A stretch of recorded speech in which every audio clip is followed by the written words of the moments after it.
So you're Correct. a Harvard guy. Yeah. And McLovin is a Dartmouth guy. Didn't get into Harvard. No big deal. I don't hold a grudge. Sounds like it was the first thing on your mind. Oh, it crushes him. Oh, whatever, Colin. If you went to Stanford, that'd be the only thing that would be worse if you went to Stanford, right? Stanford's not good, but I'm trying to think of a comeback. I'm like, Why is Stanford? Why is well, that? Stanford's not Ivy League. I mean, we don't really consider that part of the fraternity, do we? Oh, okay, so you're using this opportunity to badmouth Stanford? Yeah, I guess so. Oh, whatever. How are the Winklevoss twins, Colin? I think they're probably doing pretty well. They're definitely still tall and desirable, apparently. And millionaires. Yes. Multi-millionaires. I rode crew with them, actually, my freshman year. And I was a heavyweight. They told me to do heavyweight, which was crazy at the time. And these guys showed up, and in my mind, they were twice my height, the Winklevoss twins. And I was like, how can I row against eventually I was lightweight. But originally it was like insane. And then they were so good at rowing. I was like, there's no way they created Facebook. But did you know? But were you aware of Facebook and this whole yes, drama? It was happening while I was there, and it was just internal. It was created as like the way you would have an online yearbook. That's what they did. That was the idea of it, and so it was just Was the movie my realistic? friends at school. I honestly have not seen the movie yet. You have not seen Social? I have not seen it yet. Well, you gotta see I it. know. There's a lot of It things was really well done. I know. I'm sure it's great. I'm sure it's great, but I just haven't seen it yet. Does Zuckerberg know who you are? I don't know. I mean, we were there, but everyone's always like, "Did you hang out?" And I say, "No," because I was writing comedy and he was in a library creating Facebook. You know. But have you reached out to maybe have him host Saturday Night Live? Would that? That's interesting. He'd be an interesting host. Does he have a sense of humor? He's been by. Actually, I've met him at the show because he's come by and hung out and stuff. But I don't know if he would ever remember me from being there. I don't know. But did you take part in Facebook while you were at Harvard? Or definitely whatever? definitely not on a financial level. No, I know that. But were you As involved? I'm reminded by my relatives. But it was basically just for Harvard, and then it became the Ivy League. I guess and then so. branched I don't out from remember there? the exact, but yeah. But it was at the time you didn't know because there were so many things. You know, MySpace. There were even individual ones that were started at other colleges and kind of became that. And for some reason, I mean, he made a lot of good business decisions at every level that kept it growing. But at the time, you didn't know what it was. You just thought it was like another web. You never knew websites were money. You know, at least at that age. Yeah. Maybe other people did. He did, and the Winklevoss twins did as well. They did. Yeah. So I probably should have known. Yeah. Well, God, I have a lot to think about. but okay. So today. when you leave Harvard, you end up at Saturday Night Live. You're 22. Yeah. Right. Yeah. What'd you major in at Harvard? Russian literature. Of course you did. You know, something that's very the opposite of comedy. Because you can really tap into Russian literature when it comes to humor. Oh, конечно, da. Yes, I can immediately go into it. Can you I lived in St. Petersburg for a summer in Russia. I used to speak pretty Now, well. Russia, not Florida, of course, you're talking about. Yes, correct, Okay. correct. Though St. Pete is a wonderful city in Florida. I don't want to run down St. Pete, Florida, but there's probably some Russians there too, right? I don't know. Yeah, probably. Yeah. They got mixed up. Statistically, yeah. They were like, wait, Screwed up. what? And then they were really happy. They were like, this is the best. I love the audition process for Saturday Night Live because I just can't imagine going into that room, Lorne Michaels there, your predecessors, and, those who you're going to be working with. Here's Seth Meyers who leaves, and all of a sudden, you're 22. Yeah. And you walk in and... Well, when I Were you gonna be a started, writer? though, I started as a writer, Yeah. so it was submitting a packet. It was, when Tina Fey was the head writer and Andrew Steele was the other head writer, and I submitted it to them. So that's a lot easier because you're not watching them read it versus seeing, you know what I mean? If they didn't laugh at something, which I'm sure they didn't, I didn't have to hear that silence echoing in the room. Okay. But then when I did screen tests for Weekend Update, that was really terrifying because it was people I knew now as a writer, and then suddenly you're feel like you have to prove yourself in a totally different capacity to people and then you feel like you're disappointing family if it's not good. You know what I mean? It's a weird feeling. Well, who do you ask for advice? You ask everyone. I emailed Tina and Seth and Jimmy, and I asked my coworkers, and everyone has advice. But when you're starting out, you don't know enough about the job to even process the advice. I don't know if you ever felt that about anything, but before you do it, you don't even know the vocabulary in a way, or you don't know the feeling of doing it. So now I should, when I look back at advice they have now, it makes sense. But at the time, you're overcome by nerves and you don't know what the whole format. But are you watching? Was there a newsman that you watched to like a real newsman? Yeah. It's interesting because it's a strange time for that. So like who you would look at, I mean, it was Brian Williams was probably the closest that I would watch on a normal nightly news night. I mean, still Dan Rather was in my head probably the most, as that was my news guy that I knew from growing up. But they're being serious. You're sort of being serious. Yeah.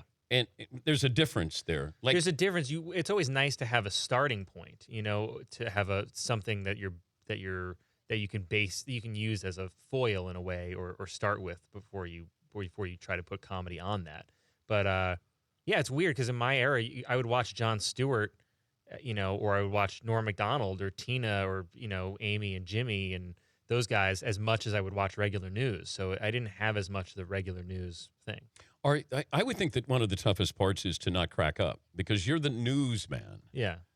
But you have the performers there. Yeah. And they're deep down, they're probably saying, if I make you laugh, I'm making everybody laugh. Yeah. So there's competition there of, let me see if Colin, laughs and I break him up a little bit here. Yeah. And it's sometimes you do because they're really trying to make you. And certain people are good at surprising you. Bobby surprising me and grabbing me, or Leslie just getting screaming in my face, and that's very surprising. And that you like that because it just makes you very present in the moment. It like jars you into the real life situation of you're talking to another person out there, not just on TV in front of millions of people. Did you do the write the skit on David Ortiz, Big Papi? Yeah. Okay, what is it about Big Papi? Did you say, no, that can be funny? Well, I guess I was talking to Keenan about it. I feel like we originally tried it. I originally wrote it as a judge show, like a court TV kind of like him hosting a people's court style thing. So he's Judge Judy? Or? Yeah, basically. And he Okay. would just give everyone like a whole chicken, and that would be the settlement, and like a chicken that was cooked in a trap, like one of those barrels you see at a game, and that did not work. Resounding failure at the table read. But his impression was so funny. Keenan's impression is so funny, and he's like one of the best people in the world to write for because he can get every laugh, but he's just joyous as playing Ortiz. And so then we tried it on Update, and it worked, but we kind of didn't do it for another year almost. And then the next time it worked even more, and then we did it. I think we've done it twice this year, but it's pretty cool. And Ortiz actually sent me a video because when I had been at the show 10 years as a writer, I have a friend that's a friend of his. And sent me a video, and I sort of said I was like, I want to do hit batting practice one time at Fenway, and I was like, I think if I got the right one, I could hit a ball out. And he was like, he sent me a video, and he was like, I heard you think you can hit it out of Fenway, skinny white boy. Why don't you come by, try it out? And he was like, and congratulations. I haven't gone yet, so I gotta get in batting shape. do you before I really go and do it? think? Well, you have to get back to You your seem so cruise ship. skeptical. I'm very skeptical. Is it just impossible? I don't think I could do it. I think it's the Harvard thing that holds you back. Well, people play baseball there. I mean, I know, but probably not that well, but they play baseball there. Like if you said you went to Alabama, Florida State. Yeah. Then I Well, probably. can I just say that? No. You actually wore a sweater that's Harvard. Oh, well, that's not. You're wearing crimson. This is closer to. I don't know. This is not going to. Is that This is not mauve? going. This is only going to dig the hole deeper, but Is that- more of a magenta. That's. I think you wore eggplant. I think I wore eggplant. I think I might have stumbled into wearing an eggplant. That doesn't scream home run. Green Monster home run. to you? No, it does not. Colin is headlining Caroline's on Broadway. That'll be tonight through Saturday. For tickets, go to carolines.com. When do you know you're funny? When people are laughing. Like what age? That's kind of it. Like your family? Family's usually the toughest to crack. Yeah, but you don't care about your family when you're young. I mean, I guess when you're really young, but once you're in high school, if you made your dad laugh in high school, you'd be like, I think I'm a failure. Even though my parents are funny, that's not what you're looking to do. It's when you make your classmates laugh when your classmates are crying, laughing, or you're crying, laughing with about stuff, then you're like, I'm in the ballpark. But there's a lot of humor in growing up on Staten Island. Yeah. My wife is from Staten Island. Is she really? Yeah.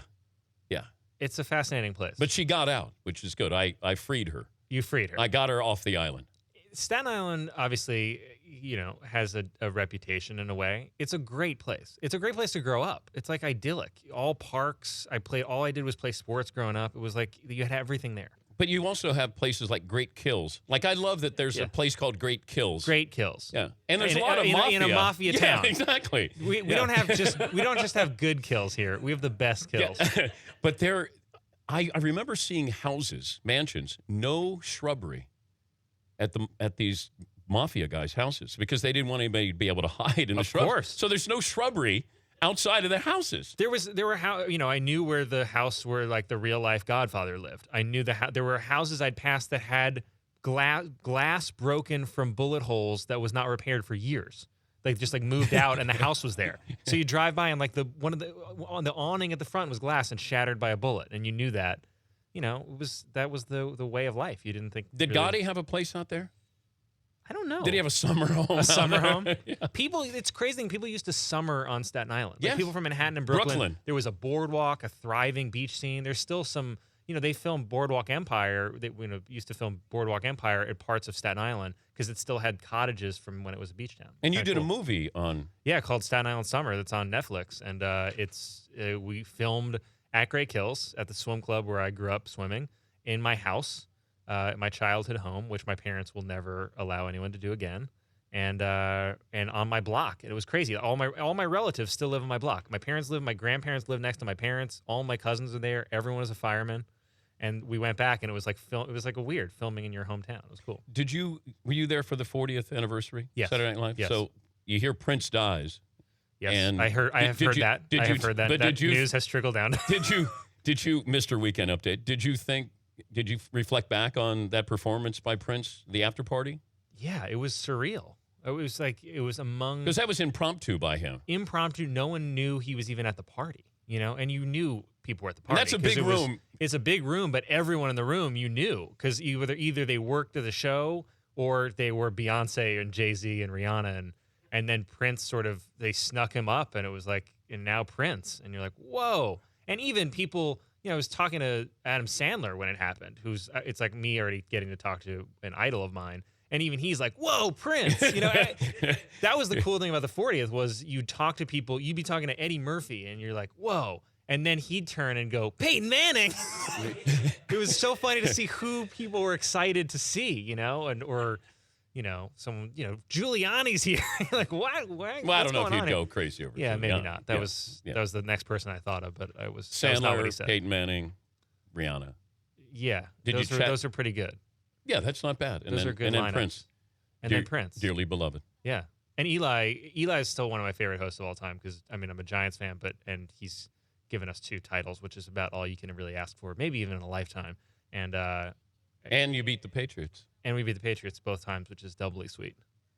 You can see him at Caroline's. You can also see him on Saturday Night Live, co-host of the Weekend Update. Mr. Harvard himself. Jesus. Colin Jost. Please don't. Yes, you can go to Caroline's. I've learned that's the worst intro in comedy, maybe in history. Like for an MC when they bring him out. This guy went to Harvard. Please welcome. yeah. And now he's going to try to make you laugh. Yeah. He's had everything in life handed to him, and now. Hey, I had to take SATs. It's. Look at you. McLovin, it hurts, doesn't it? It really does. I wanted to go to Harvard and major in Russian literature. If we want to talk some Tolstoy later, I'm available. This is the one time I've ever been offered that, so I think I probably should say yes. You can see Colin tonight through Saturday. For tickets, go to carolines.com. Thanks for stopping by. Thank you for having me. We'd love to have you again. Thank you. Anytime. All right. How about tomorrow? Yeah, tomorrow's good. Yeah, even earlier tomorrow is great. I always love when people go, hey, call me anytime. Yeah. How about later today? Yeah, how about 3 a.m.? Yeah. You want to come down? The Dan Patrick Show, weekday mornings on Audience.